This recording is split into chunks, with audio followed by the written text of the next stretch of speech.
jump into the specific ways in which you can solve your specific skin problems or achieve your goals, we need to have a quick history lesson.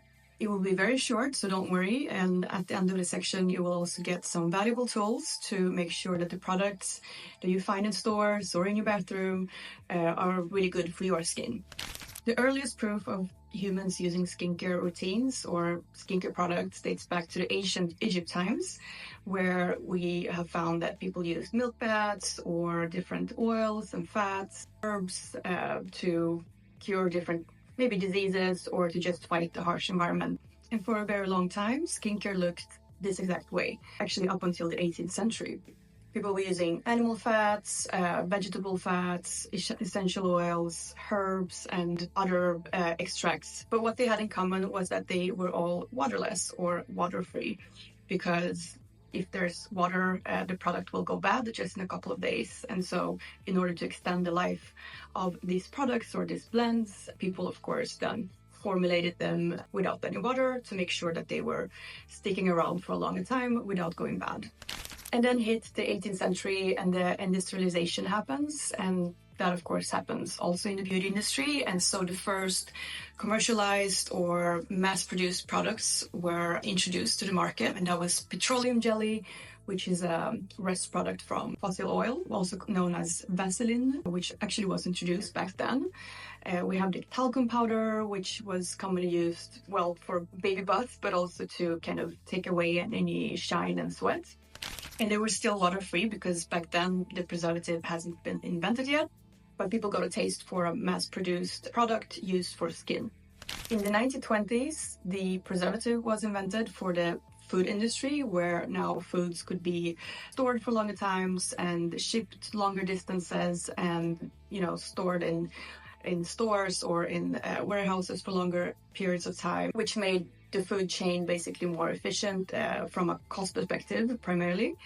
And the same thing happened with the beauty industry. And so now you could dilute the products with water, add preservatives, which make sure that bacteria can't grow in there. And you can then also transport it big distances, have it stored for longer times in room temperature.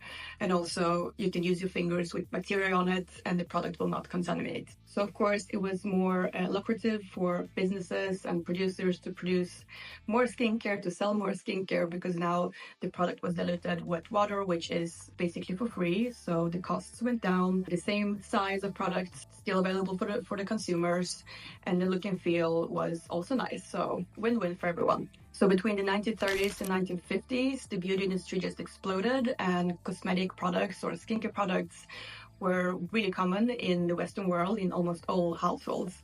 And so cosmetic companies started to put in a lot of money into research and development of new ingredients that would be more cost efficient and more effective than the ones already available. So during the 1960s, scientists realized that some of these ingredients in skincare products were really dangerous and actually toxic for health. Circling back to that talcum powder, it contains radium and thorium, which are radioactive and cancer-causing. And so this was a big wake-up call to kind of go through the ingredients used in skincare products, in cosmetic products, and make sure that they were not actually killing us. So all of this escalated, and in the 1980s, there were institutions formed to make sure that, it was controlled by government and legally controlling ingredients that were set up on the market. So in Europe, it's called the Scientific Committee on Cosmetology. In the States, it's called the FDA. And such organizations around the world arose to legally control, ban, or restrict ingredients that are directly toxic or dangerous for our health. So thanks to these organizations, we can today enjoy products that are not dangerous for us or that toxic. And if you look at this list here, you see a variety of ingredients that has been banned thanks to these organizations. This is specifically for the European one. But this is where the history actually ends and we enter today or the now, because if you look at some of the ingredients here, you see that they were just recently banned.